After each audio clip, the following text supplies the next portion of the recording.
Hello friends, this is a 2016 Dodge Dart. We're just gonna show you where the oxygen sensors, the O2 sensors located, okay? So if you have any troubles, with the O2 sensor related code popping up on your computer, you can, what to look for, okay?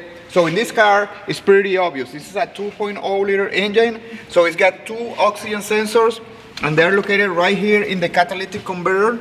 See? So that one right there is gonna be a oxygen sensor 1, bank 1, sensor 1, and then down here you're gonna have oxygen sensor bank 1, sensor 2. Okay? So this is again oxygen sensor 1, oxygen sensor 1, 2. Okay? This one right here, that one right there is for fuel delivery. Okay, that's the one regulating the fuel delivery, and the one down there is the one for emissions. Okay, friends, that's it. Pretty quick video. If you like the video, please give us some likes, subscribe to the channel, and if you have any comments or questions, make sure you leave them in the comments below, and we'll get back to you. Alright?